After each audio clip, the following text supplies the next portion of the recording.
My daughter sighed and said, "My husband says you are too complicated for this dinner." And in that moment, I realized I was not being excluded from a meal. I was being removed from a calculation. I did not ask what she meant. I did not ask who else was coming. I simply nodded, as if the sentence made sense, as if I had heard it 100 times before, and perhaps I had, just dressed in different words. Complicated. That was the word they used when they did not want to say observant, or careful, or inconvenient. I ended the call and set my phone face down on the kitchen counter, right next to a stack of unopened mail and a yellow legal pad filled with numbers that no one else in my family had ever cared to understand. Outside, a delivery truck rolled past my house, its engine humming low, steady, predictable. I have always trusted things that follow patterns. People, on the other hand, tend to break them when they think no one is watching. Emily had not always spoken to me that way. There was a time when she would call me before making any decision, big or small. College applications, her first apartment lease, even the interest rate on her first car loan. I taught her how to read contracts, how to look past the surface of a number, how to ask what was not being said. And now, apparently, I was too complicated to sit at her table. I picked up my pen and tapped it lightly against the paper, once, twice, 3 times, a habit I developed years ago when I needed to think through a problem without rushing to a conclusion. I replayed her sentence in my mind, not the tone, not the sigh, but the structure. My husband says, not I think, not I feel. My husband says. That told me more than she intended. It meant the decision was not hers. It meant she had accepted his framing of me, and more importantly, it meant he had a reason to frame me that way. I stood there for a moment longer, then walked into the living room where the evening light was cutting through the blinds in thin, precise lines across the hardwood floor. I have spent over 3 decades working as a forensic accountant, which is a polite way of saying I follow money when it does not want to be found. I have seen executives lie under oath with steady voices, watched companies build entire empires on numbers that could not survive a single honest audit. Patterns reveal themselves eventually. They always do. You just have to be patient enough to let them form. I sat down in my chair and opened my laptop, not because I was angry, not because I felt rejected, but because something in that sentence did not fit. Too complicated for this dinner. It was an odd phrase to use unless there was something about me that posed a problem. And I have learned that when someone identifies you as the problem, it is often because you are close to finding the real one. I did not need to be at that table to understand what was happening. In fact, being kept away from it made my job easier. They would relax. They would assume I had accepted my place outside their plans. And that is when people make mistakes. I placed my fingers on the keyboard and pulled up the first set of public records tied to Ryan's company, not with urgency, but with the calm precision of someone who has done this before. I was not excluded from dinner. I was being positioned away from something. And that meant there was something worth seeing. The first record I opened was exactly where it should have been, which is usually the first sign that something is not where it should be. Ryan's company, Blake Strategic Holdings, still showed as inactive in the state registry, marked dissolved just over 6 months ago. That alone was not unusual. Companies close all the time. What caught my attention was what came after. There were filings, recent ones, but not under that name. They were connected through a series of entities that shared a mailing address, a registered agent, and a pattern that felt too clean to be accidental. I leaned back slightly in my chair and let my eyes rest on the screen without forcing them to find anything specific. When you look too hard, you miss what is obvious. I clicked into the first entity, a limited liability company registered 3 months after Blake Strategic Holdings was dissolved. The name was generic, almost forgettable, something designed to blend into a database of thousands. But the address was not generic. It was the same office suite Ryan had leased 2 years ago, the one he claimed he had given up when business slowed down. I remember helping him review that lease. I remember pointing out the early termination clause he had overlooked. He laughed at the time and said he would never need it. I opened a second record, then a third. Each one linked back in small, deliberate ways. Different names, different structures, but the same foundation underneath. It was like looking at a house that had been repainted over and over again, each layer meant to hide the one beneath it, but the shape of the structure never truly changed. I reached for my legal pad and began to draw a simple diagram. Nothing complex, just lines and circles, mapping the relationships between the entities. 3 companies formed within a 90-day window. 2 of them listed as service providers. 1 listed as a consulting firm. All of them tied to the same registered agent, a firm I recognized immediately. They specialized in setting up corporate structures that were technically compliant, but strategically opaque. I had seen their work before. It was not illegal on its own. It was what people did with those structures that mattered. I paused when I noticed a small detail that most people would have ignored. The filing times. Not the dates, but the exact times. Each document had been submitted within minutes of the others, late in the evening, outside of normal business hours. That told me whoever filed them did not want attention. They wanted efficiency and invisibility. I have always believed that numbers carry intention. The way money moves, the way paperwork is filed, the timing of decisions, it all reflects what someone is trying to accomplish without saying it out loud. I pulled up the financial disclosures tied to one of the entities, limited as they were, and scanned through the available data. Revenue reported. Expenses listed. Nothing unusual at first glance. But then I saw it. A line item categorized as consulting fees, paid out in regular intervals, always just under the threshold that would trigger additional reporting requirements. The recipient of those fees was another entity, one that did not appear in the initial set of filings. I followed the trail, clicking through layers of public records, each step revealing just enough to keep going. The second entity had its own set of transactions, its own pattern of incoming and outgoing funds, but there was a loop forming. Money moved from one company to another, then to a third, and then, quietly, it circled back. Not directly, never directly. That would have been too obvious. It returned through a path that required patience to trace, but it returned all the same. I stopped typing and let my hands rest on the keyboard. I could hear the faint hum of the refrigerator in the kitchen, the distant sound of a car passing outside, ordinary noises that had nothing to do with what I was looking at, and yet they grounded me in the moment. This was not about suspicion anymore. This was structure. This was design. I had seen variations of it before in corporate fraud cases, in tax evasion schemes, in situations where someone believed they understood the system well enough to bend it without breaking it. The difference here was not the method. The difference was the proximity. This was not a client. This was not a case file handed to me by a firm. This was my daughter's life, connected line by line to a system that did not exist by accident. I picked up my pen again and added one more circle to the diagram, leaving it unconnected for the moment. I did not have proof yet, not the kind that would hold up under scrutiny. But I had something more important at this stage.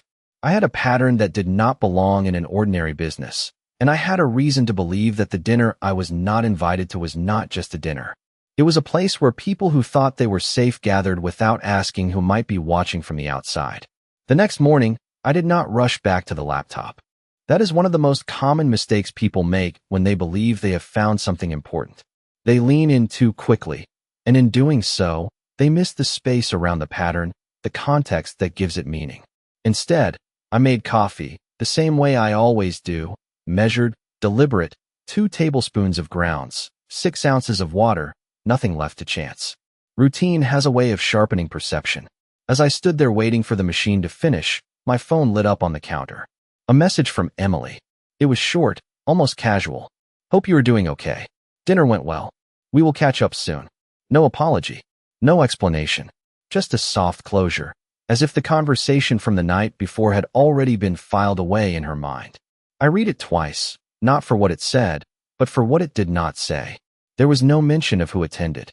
No mention of where they went. No invitation to reschedule.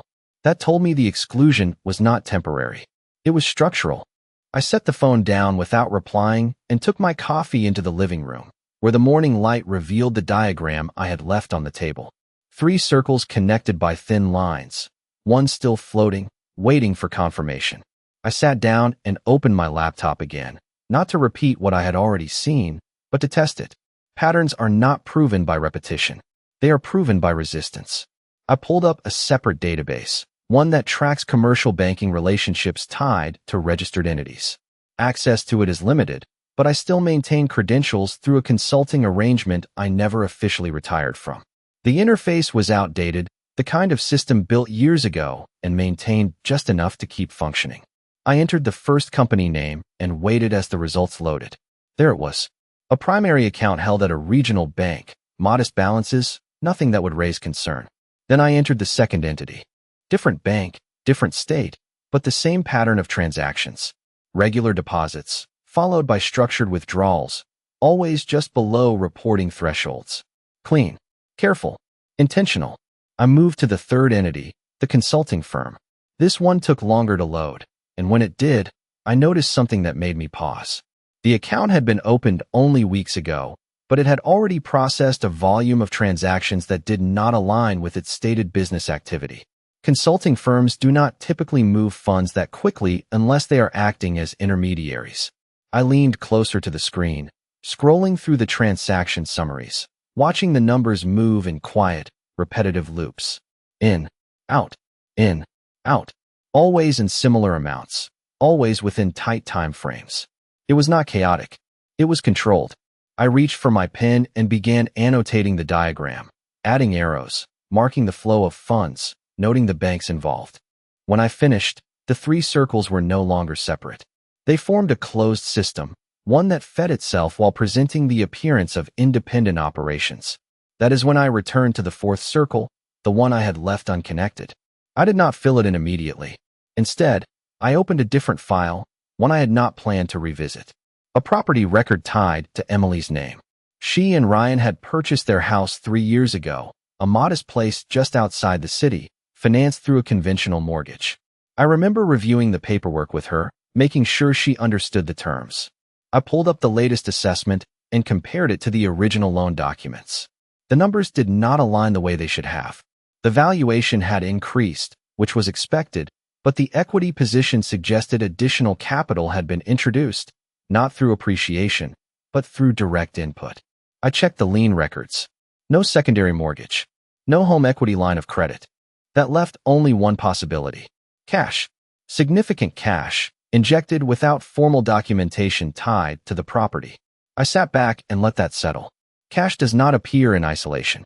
It comes from somewhere, and when it is introduced quietly, it is usually meant to stay unnoticed. I looked at the diagram again, at the flow of funds, at the closed loop I had mapped out, and then I wrote her name inside the fourth circle. Emily Carter. I did not connect it with a line. Not yet, but I did not need to. The proximity was already there. The timing matched. The structure supported it. And the phrase from the night before returned to me with a different weight. Too complicated. That was not frustration. That was risk assessment. Ryan had not excluded me because I would be uncomfortable at the table. He had excluded me because I would recognize what was being served. I closed the laptop slowly, not because I was finished, but because I understood something important. This was no longer just about identifying a pattern. It was about confirming how deep it went, and more importantly, who knew exactly what they were part of. I did not reach out to Emily that day, and that was not an accident. In my experience, timing is not about urgency, it is about positioning. If I moved too soon, I would force explanations before I had the full structure. If I waited, the structure would reveal itself without being disturbed. Instead of calling her back, I drove out to the address listed on the filings, the office suite Ryan had supposedly vacated. The building was exactly as I remembered, a mid-rise glass structure off a quiet commercial road, the kind of place designed to look legitimate without attracting attention. I parked across the street, not close enough to be noticed, but close enough to observe the entrance without obstruction. People came and went in predictable rhythms, badges scanned, doors opening and closing with the soft mechanical click of access control systems. Nothing unusual at first glance. That is how most things begin. I stayed in the car for about 20 minutes, watching the flow, letting the environment settle into something familiar. Then I saw it. A delivery van pulled up to the curb, not branded, just a plain white vehicle, the kind used for general logistics. Two men stepped out, one carrying a clipboard, the other wheeling a small cart loaded with sealed boxes. They did not check in at the main desk. They used a side entrance, one that required a different keycard system. That alone was not definitive, but it narrowed the possibilities. Specialized access points usually mean controlled movement, and controlled movement usually means something worth controlling. I stepped out of the car and crossed the street, not toward the front entrance, but toward a coffee shop adjacent to the building. From there, I had a clear line of sight to the side door without appearing out of place. I ordered a black coffee I did not need and took a seat by the window. The men were already inside by the time I sat down, but the detail that mattered had already been captured. The boxes were labeled, not with company names, but with internal codes. Alphanumeric sequences, printed in uniform format, each one slightly different, each one part of a system. I have seen that before in asset transfers, in document storage, in situations where contents are tracked internally, but not meant to be identified externally. I took out my phone and opened the Notes application, not to take pictures, not to record anything obvious, but to write down the sequences I had managed to read before they disappeared through the door. It was not much, but it was enough. Codes are rarely random. They follow logic, even when that logic is meant to obscure. As I sat there, I let my mind connect the pieces without forcing them. 3 entities. Structured transactions. A closed loop of funds. A physical location still active despite being listed as inactive. And now, controlled deliveries moving through a secondary access point. This was no longer just financial. It was operational. I finished the coffee and left the cup on the table, untouched beyond a single sip. On my way out, I walked past the front desk of the building, just close enough to catch a glimpse of the tenant directory displayed behind the receptionist. Names of legitimate businesses, consulting firms, small agencies, all neatly listed.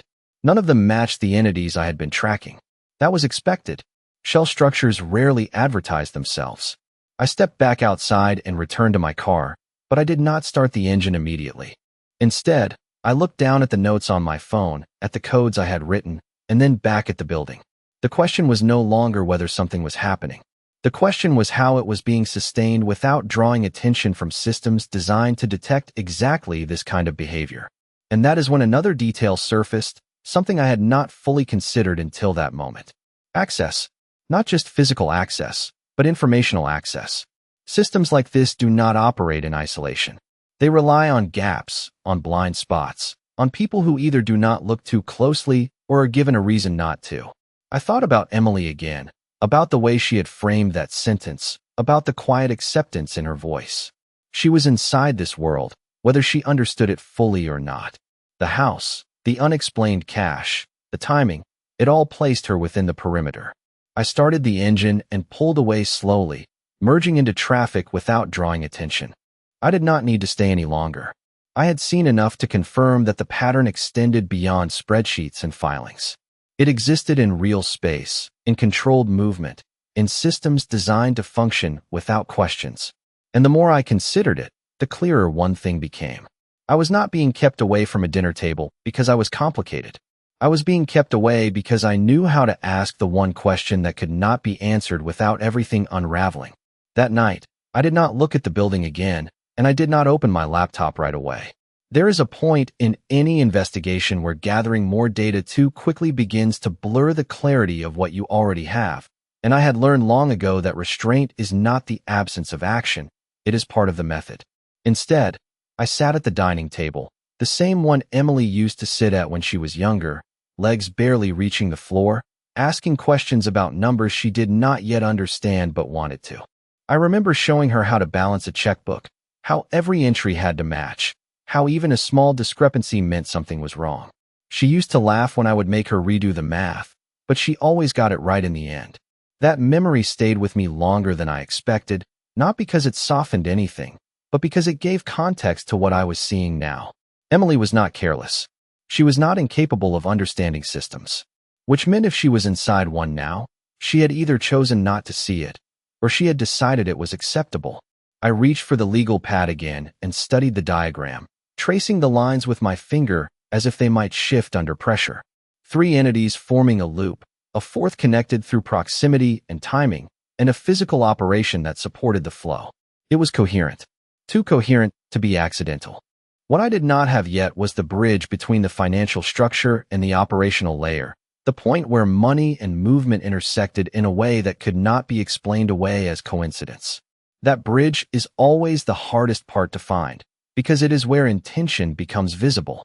I stood up and walked to the hallway closet, reaching for a box I had not opened in years. Inside were old case files, copies of reports, notes from investigations that had long since been closed. I was not looking for anything specific, just a reference point, a reminder of how similar structures had been built before. I flipped through the folders slowly until I found one that felt familiar. A mid-sized firm that had used layered entities to move funds through consulting fees, masking revenue as expense, expense as reinvestment, and reinvestment as external activity. It had taken months to unwind, not because the numbers were complex, but because the narrative around them was convincing. People believe what they expect to see. That is the advantage of a well-designed system. I set the file down and returned to the table, looking again at the notes I had taken from the delivery boxes, the alphanumeric codes that had seemed like a small detail at the time. I typed one of them into a search field, not expecting a direct hit, but patterns often leave traces in places they were not intended to. The result was not immediate, but when it appeared, it was enough. A logistics platform, not public-facing, but referenced in a technical forum, discussing internal tracking systems used by third-party service providers. The format matched. The structure of the code, the sequence, even the spacing. It was a system designed to track movement across multiple points without revealing the nature of the contents. I did not know what was in those boxes, and I did not need to. What mattered was that the system existed and that it aligned with the operational side of what I had already mapped financially. I leaned back in my chair and closed my eyes for a moment, not out of fatigue, but to let the pieces settle into place without interference.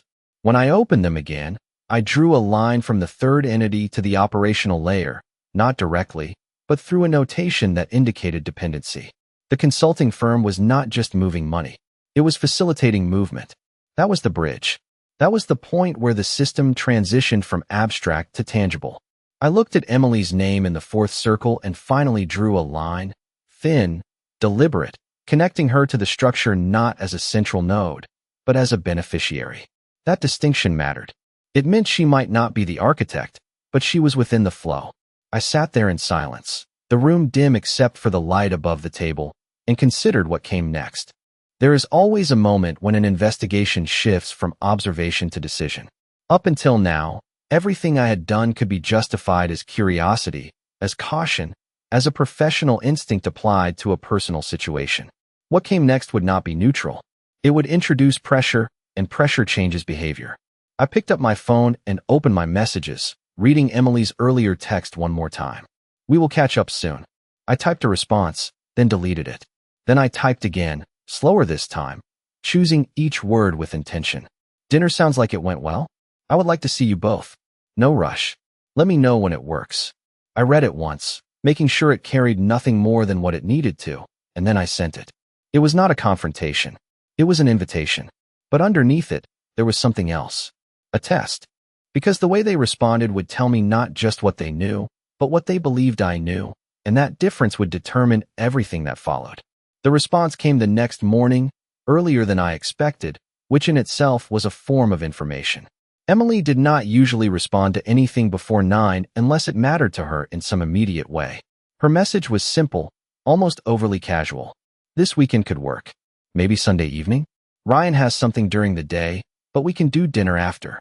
I read it twice, not for the invitation, but for the structure. She did not ask what I wanted to talk about. She did not question the timing. She moved directly to scheduling, which meant the decision had already been discussed. That told me my message had not stayed between us. It had been shared, interpreted, and responded to as a unit. I set the phone down and let the silence of the room stretch out for a few seconds. Sunday evening. That gave me time, but more importantly, it gave them time. And time changes preparation. People who feel secure prepare differently than people who feel observed. The difference shows in small things. I walked back to the table and looked at the diagram again, then at the notes on my phone, then at the case file I had left open from the night before. There was one more layer I needed before I stepped into that room with them. Something that would not just suggest a pattern, but anchor it in a way that could not be dismissed as coincidence or professional paranoia. I opened the laptop and pulled up the transaction logs again, but this time I filtered them by timing rather than by entity. Patterns often reveal themselves when you change the axis of observation. Instead of looking at what moved where, I looked at when it moved. The clustering was immediate. Transactions across all three entities aligned within narrow windows, often within minutes of each other, always outside of standard operating hours. Late evenings, early mornings, weekends. That was not convenience. That was avoidance. I overlaid those timestamps with publicly available data tied to the logistics platform I had identified, not directly, but through indirect references, shipment activity logs, maintenance windows, system usage spikes discussed in technical forums. The alignment was not perfect, but it did not need to be. It was consistent enough to suggest coordination. Money moved when the system moved. The loop was not just financial. It was synchronized. I leaned back and let that settle, then reached for my phone again, scrolling through older messages with Emily, not to revisit anything sentimental, but to find a reference point, a baseline of how she communicated before all of this. There was a message from about a year ago, a simple question about a tax form, followed by a photo she had sent of a document she did not fully understand. I opened the image and looked at it again, not for the content, but for the metadata. The timestamp, the location tag. It had been taken at their house, late in the evening, around the same time window I was now seeing in the transaction logs. At the time, it meant nothing. Now it suggested something else. She had been awake, engaged, sending documents, at the same hours the system was active. That did not prove involvement, but it placed her within the operational rhythm. I placed the phone down and drew a small notation next to her name on the diagram. Not a conclusion, just a marker. Present during activity windows. That was enough for now. I closed the laptop and stood up, walking to the window where the afternoon light had started to fade. Across the street, a neighbor was bringing in groceries, routine, predictable, the kind of life that does not leave traces in databases or diagrams. I watched for a moment, then turned back to the table. Sunday evening was no longer just a dinner. It was a controlled environment, one where they believed they could manage the conversation, guide it, keep it within safe boundaries. The mistake people make in those situations is assuming control comes from speaking. In reality, control comes from what you choose not to say, from the space you leave for others to fill. I picked up my pen and added one final note at the bottom of the page. Do not lead. Let them explain. Then I circled it once, not heavily, just enough to anchor the thought. I did not need to confront them with numbers or diagrams or codes. Not yet. What I needed was to understand how they would present their own version of reality when given the opportunity.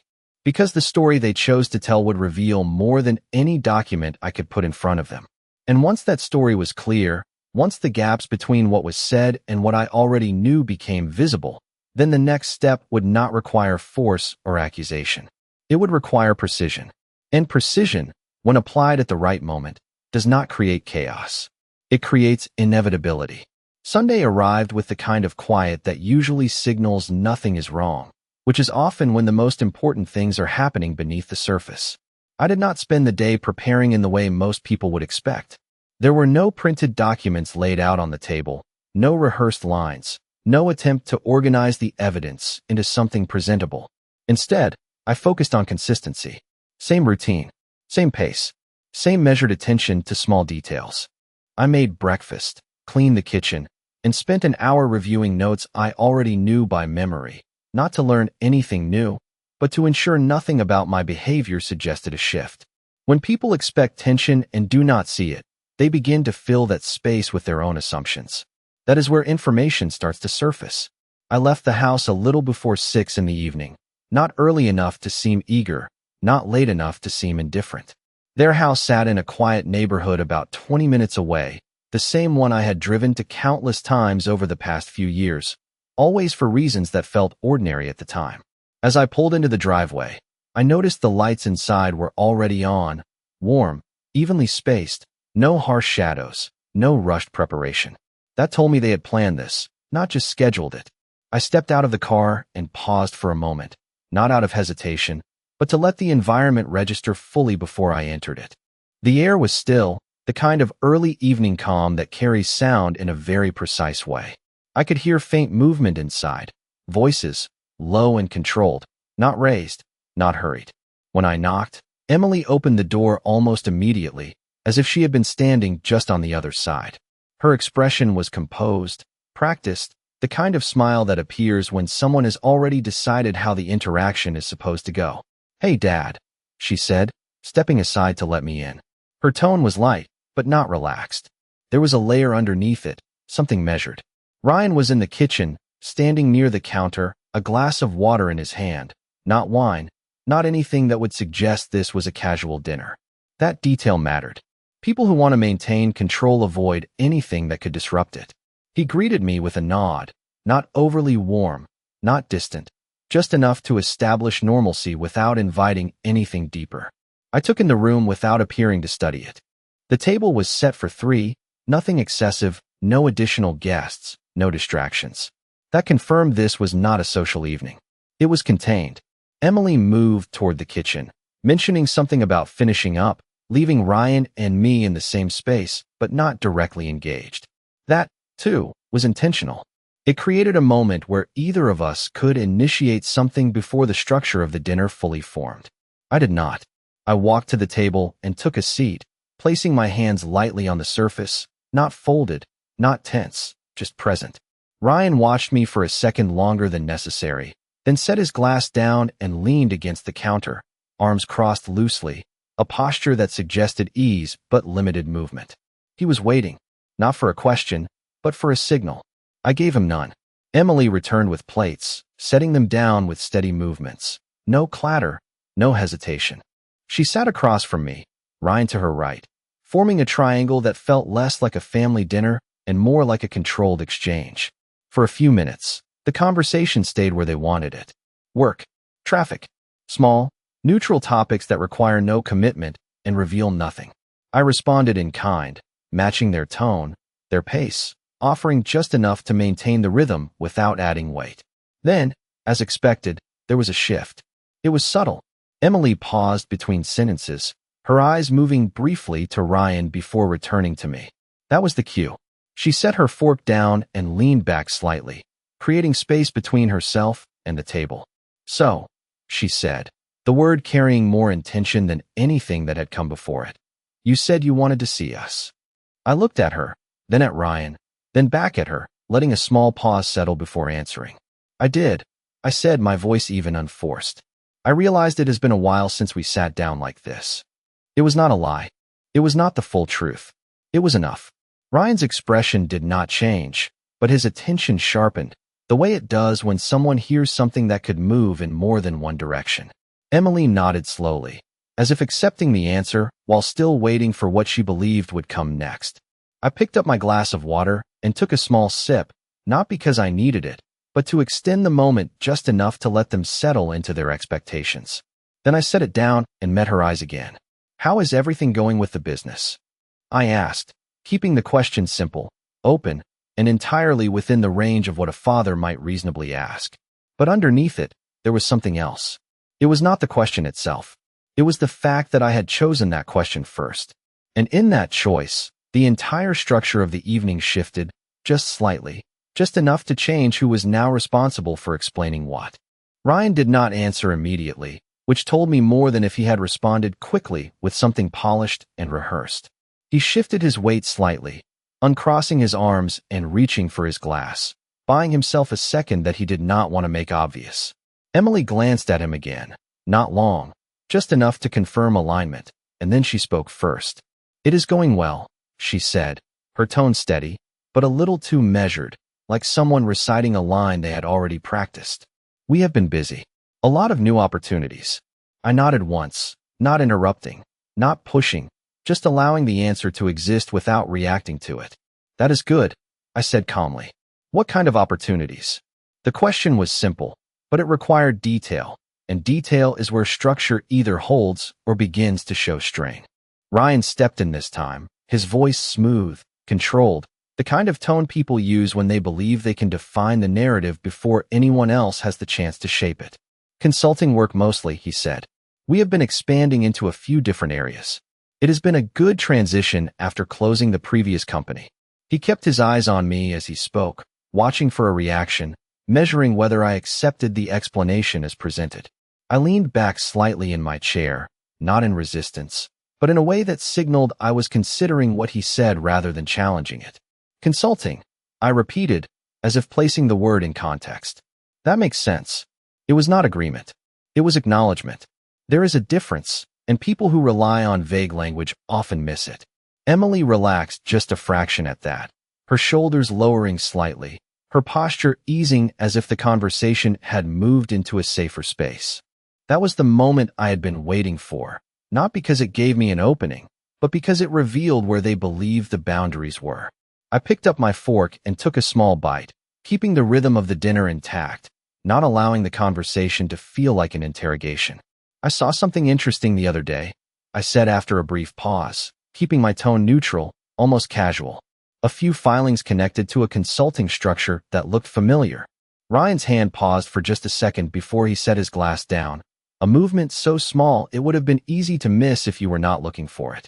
Emily did not move, but her eyes shifted again, this time not toward Ryan, but toward the table, breaking eye contact for just a fraction longer than before.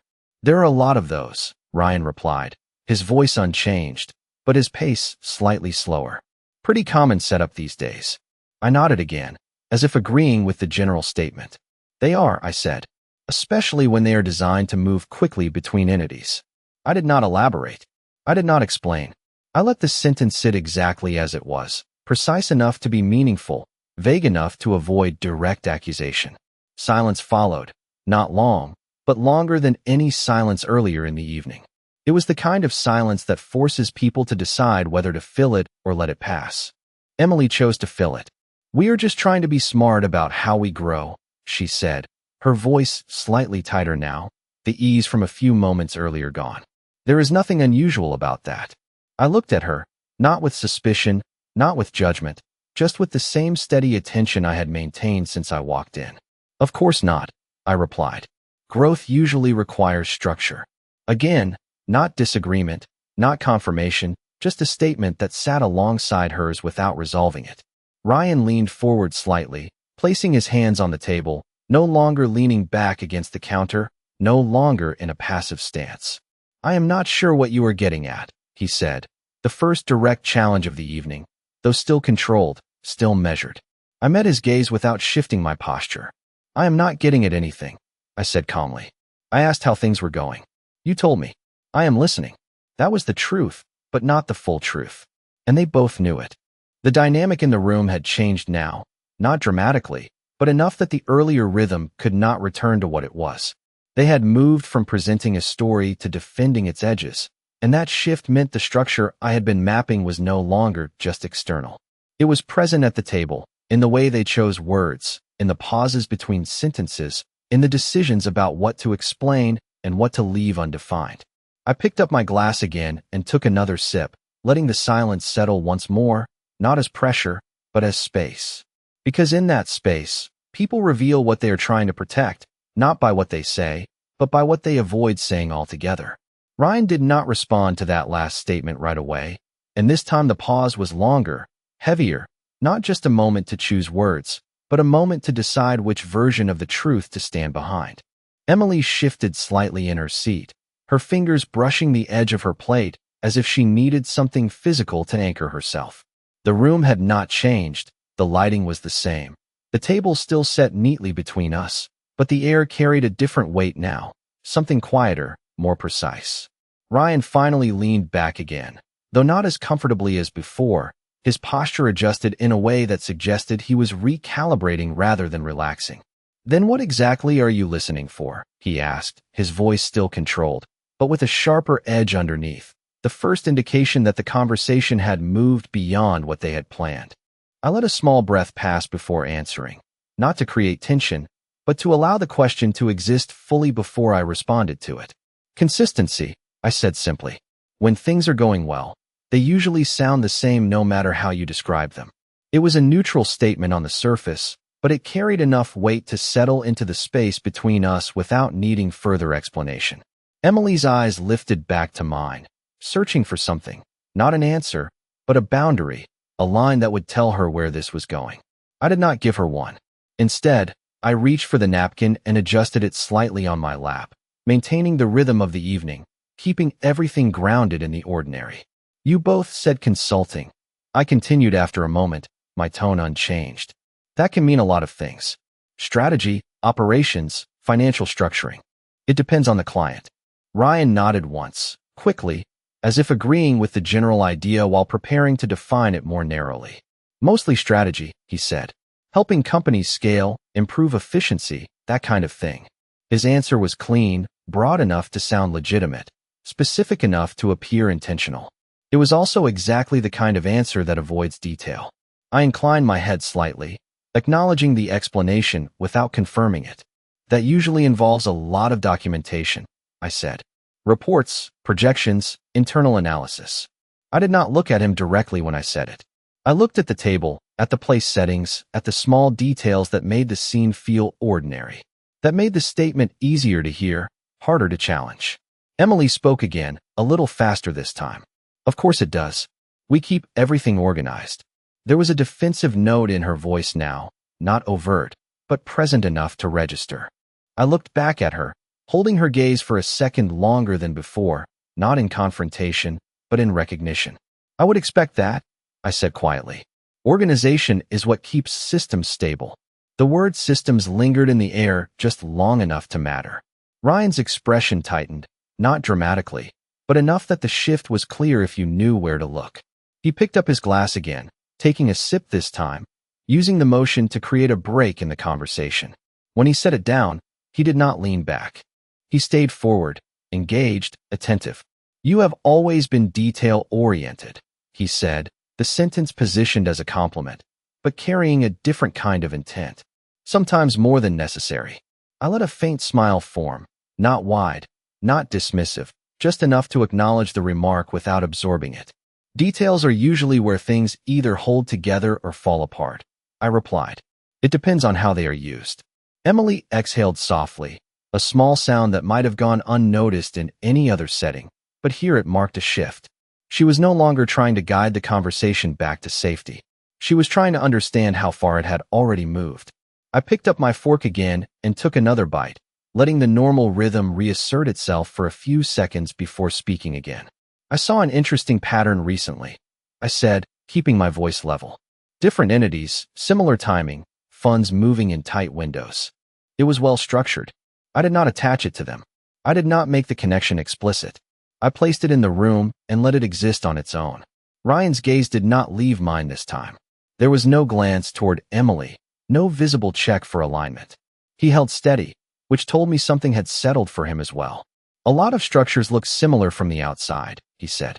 "That does not mean they are the same on the inside." I nodded slowly.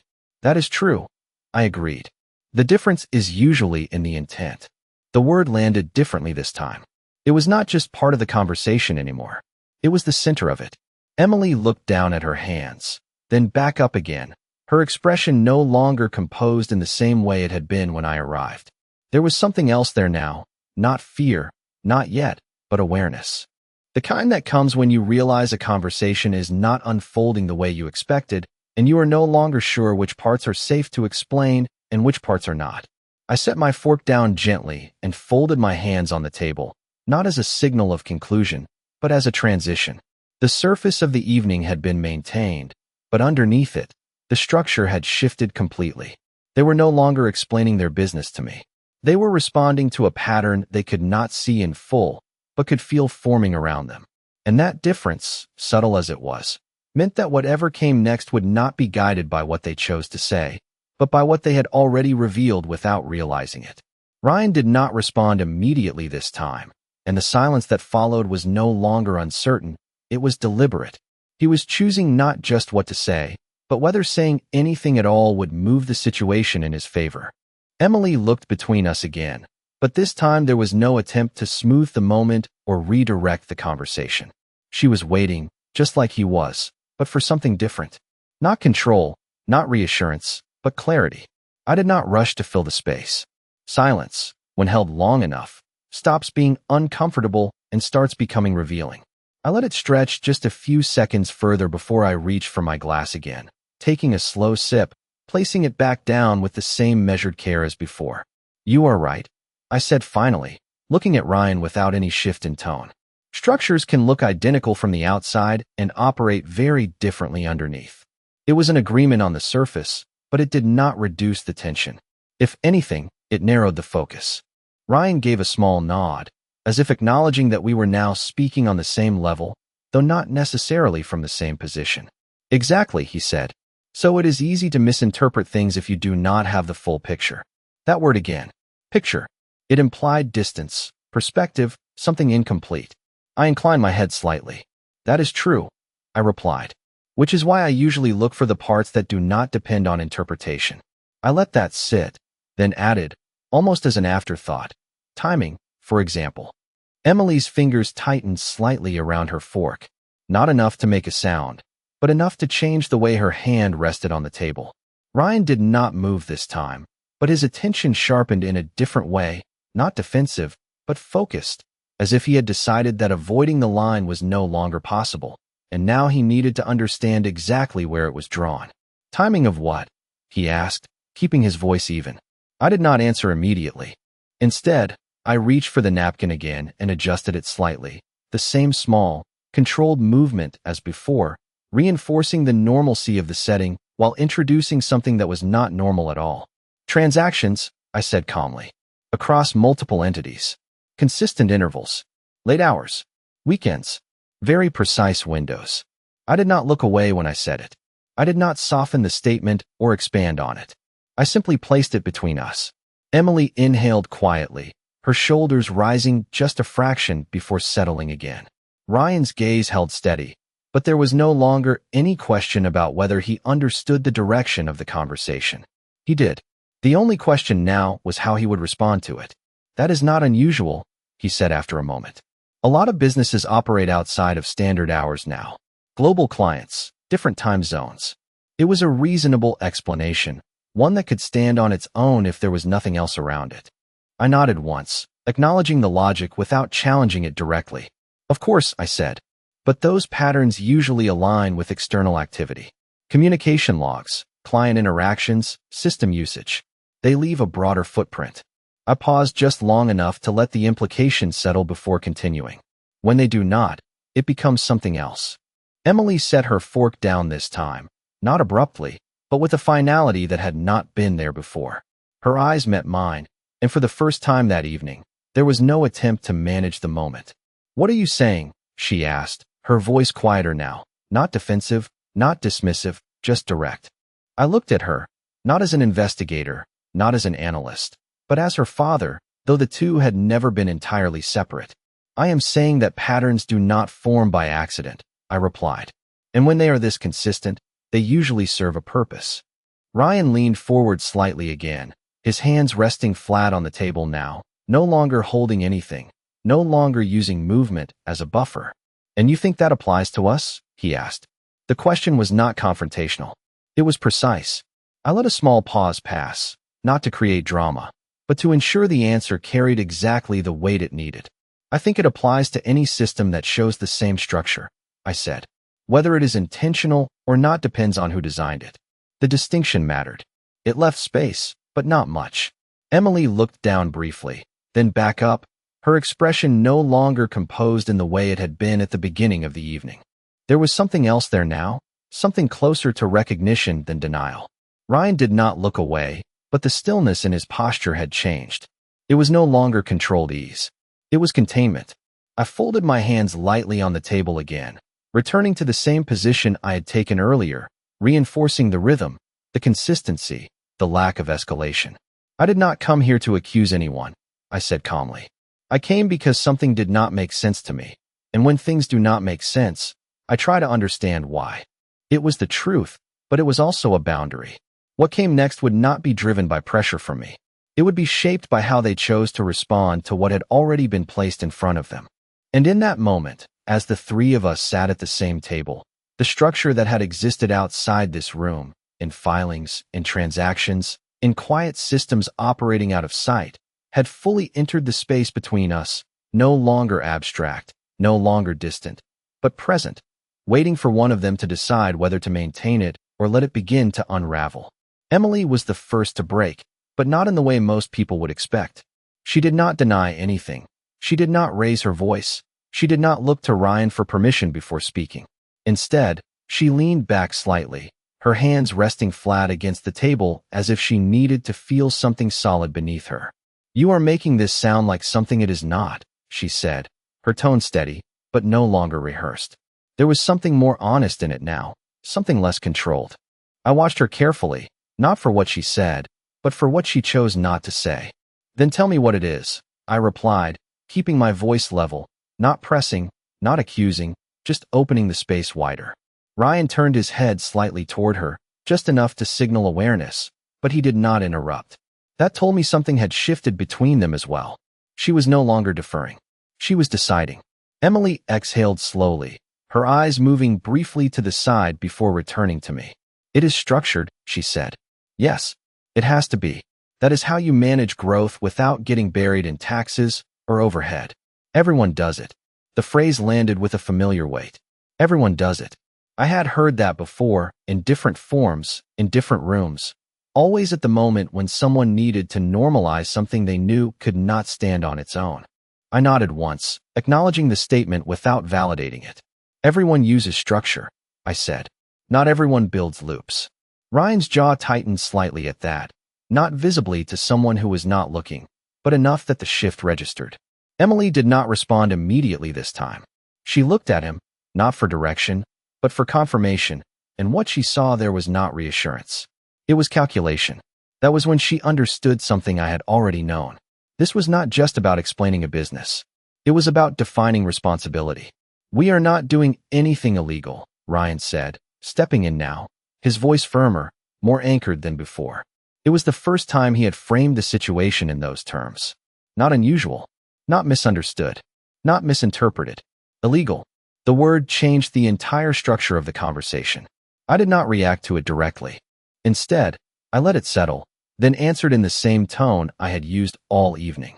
Legality depends on context, I said, and context depends on intent. Emily closed her eyes briefly, just for a second, as if that sentence landed somewhere deeper than the others. When she opened them again, the composure she had held at the beginning of the evening was gone.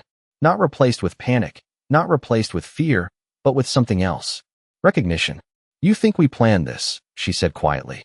I held her gaze, not softening, not hardening, just present. I think it was designed, I replied. Whether you planned it or followed it is something only you can answer. Ryan leaned forward again, his hands pressing lightly against the table, his posture no longer contained but engaged in a different way. You are turning this into something it is not, he said. You are taking pieces and building a story around them. I inclined my head slightly. That is what patterns are, I said. They are pieces that repeat until they form something you cannot ignore. There was no immediate response to that. The silence that followed was not empty. It was full of decisions being made in real time, lines being drawn, positions being chosen. Emily looked down at her hands again, then slowly reached for her glass, but she did not drink. She just held it, as if it gave her something to do while everything else settled. If you already believe this, she said after a moment, her voice quieter now, then why are you here?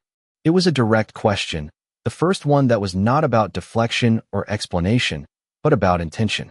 I let a small pause pass, not to create tension, but to give the answer its proper weight. Because belief is not the same as confirmation, I said. And confirmation does not come from documents. It comes from people. I looked from her to Ryan and then back again, letting the statement sit exactly where it needed to. I needed to understand what you would say when given the chance to explain it yourselves. Ryan did not move this time. He did not reach for his glass, did not shift his posture, did not break eye contact. He understood now that the conversation had moved beyond explanation. It had become evaluation. Emily's grip on the glass loosened slightly, and she set it back down with a soft, controlled motion. And now that you have heard us? She asked. I folded my hands together again, returning to the same position, the same stillness, the same control that had defined every moment of the evening. Now I understand where the structure comes from, I said quietly. And more importantly, where it does not. The distinction was subtle, but it carried everything that had been building beneath the surface. Because in that moment, it was no longer about whether the system existed. It was about who owned it, who benefited from it, and who would be left holding it when the pattern could no longer sustain itself. Emily did not look away this time. That was the first clear sign that something inside her had shifted from reaction to decision. Her posture straightened slightly, not defensive, not confrontational, but deliberate, as if she had moved past the uncertainty of how to respond and into something more resolved. Ryan remained still beside her, but the stillness had changed again. It was no longer controlled ease or contained calculation. It was restraint. The kind that comes when speaking too soon would expose more than silence ever could. I let the moment hold for a few seconds longer before moving, not to break the tension, but to give it a direction. I reached into the inside pocket of my jacket and placed a small flash drive on the table between us. Not pushed forward, not presented with emphasis, just placed there, within reach of all three of us. Neither of them touched it. Neither of them asked what it was. That told me everything I needed to know about how much they already understood. "What is that?" Emily asked finally, her voice quieter than before, but steady. I looked at the flash drive for a moment, then back at her. "A summary," I said. "Not everything. Just enough." Ryan's gaze shifted to it, then back to me, his expression unchanged, but his attention fully locked now, no longer testing, no longer probing, just focused. "Enough for what?" he asked. I did not answer immediately. Instead, I let my hand rest lightly on the table, fingers relaxed, posture unchanged, voice measured when I finally spoke. "Enough to show how the structure works," I said. "The entities, the timing, the flow. The parts that do not rely on interpretation." Emily's eyes dropped to the drive again, then lifted back to me. There was no denial there now, no attempt to dismiss what it represented. Only the quiet weight of recognition. "You have been looking into this for a while," she said. It was not a question. I inclined my head slightly. "Long enough to understand it," I replied. Ryan leaned forward a fraction, not enough to close the distance, but enough to signal engagement. "And what exactly do you plan to do with it?" he asked. The phrasing mattered. Not what is it? Not is it accurate? What do you plan to do with it? I met his gaze without shifting. "That depends," I said calmly, "on whether this is something that can be corrected from the inside, or something that will correct itself from the outside." The distinction settled into the room with more weight than anything I had said before. Emily's breath caught slightly, almost imperceptible, but enough. "Corrected?" she repeated softly. I nodded once. "Structures like this rely on precision," I said, "but they also rely on continuity. The moment either one breaks, the entire system becomes visible." I did not raise my voice. I did not add emphasis. I did not need to. The meaning was already there. Ryan's hands pressed more firmly against the table now, not aggressively, but with intention. "You are assuming there is something to correct," he said. I let a small pause pass, then answered with the same steady tone. "I am assuming there is a pattern," I said, "and patterns do not sustain themselves without purpose." Emily looked at him then, not for guidance, not for reassurance, but for alignment, and what she saw there did not resolve anything. It only confirmed that whatever this was, it extended beyond what either of them could easily contain in this moment.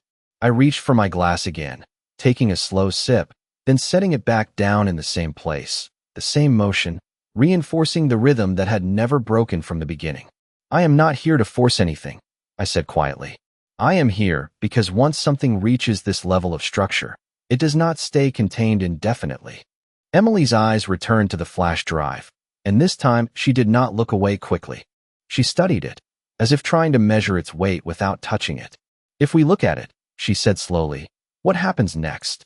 I looked at her, holding her gaze just long enough to let the answer settle before I spoke it. "That depends on what you decide it is," I said. "A system you are part of, or a system you step out of." The room went still again, but not in the same way as before. This was not uncertainty. This was a threshold. Ryan did not move. Emily did not reach for the drive. Neither of them spoke. And in that silence, the structure that had been hidden in numbers and patterns and quiet systems operating out of sight was now fully present, reduced to a single object on the table and a decision neither of them could avoid making. Emily was the one who moved first, and even then, it was not sudden. Her hand shifted slowly across the table, stopping just short of the flash drive, hovering for a moment as if the space between her and that small object carried more weight than the object itself. Ryan did not stop her. He did not encourage her either. He simply watched, his expression steady, but no longer controlled in the way it had been at the beginning of the evening. This was different.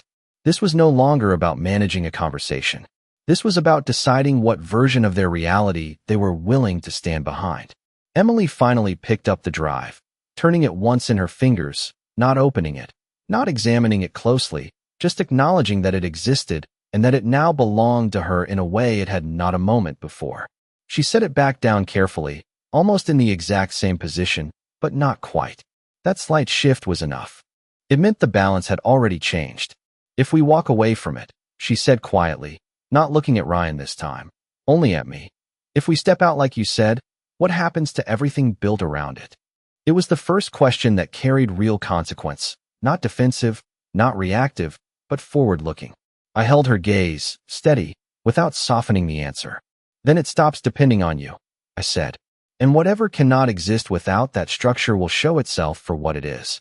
Ryan exhaled slowly, leaning back in his chair, the tension in his shoulders no longer hidden, no longer managed. And if we do not? He asked, his voice lower now, more grounded, as if he already understood the answer but needed to hear it said out loud. I did not hesitate. Then it keeps working, I said. Until it does not. I let that sit for a moment, then added, and when it stops, it does not ask who intended what. It only reflects what was done. The room went quiet again, but this time the silence did not feel uncertain. It felt resolved, not an outcome, but an understanding. Emily looked down at the table, her eyes lingering on the faint reflection of the overhead light in the surface, as if she were tracing something invisible that only she could see. Ryan did not speak again. He did not challenge, did not redirect, did not attempt to reshape what had already been laid out. That, more than anything else, told me the conversation had reached its end. Not because everything had been said, but because everything that needed to be understood had already been placed where it could not be ignored. I reached for my jacket slowly, standing without abrupt movement, without finality, just a continuation of the same calm that had defined the entire evening. I am not going to follow up on this, I said, not as a warning, not as a threat, but as a statement of fact. What happens next will not come from me. Emily looked up at that, her expression no longer guarded, no longer rehearsed, just present. Then why bring it at all? She asked, one last question, quieter than the others. I paused for a moment, not to create weight, but because the answer deserved precision. Because you thought I was too complicated to sit at your table, I said evenly. And I needed you to understand that complexity is not a problem. It is what keeps things from collapsing when they are built on something real. I let the words settle, then added, just as calmly. And when it is not, complexity is what reveals it. I did not wait for a response. I did not look back as I walked to the door, not because I did not care what they would do next, but because it no longer required my presence. Outside, the air felt the same as it had when I arrived, still, quiet, unchanged. But inside that house, something had shifted permanently, not because I had forced it, not because I had exposed it, but because I had allowed it to be seen clearly enough that it could not return to what it was before. And sometimes, that is all it takes for a system to begin unraveling on its own.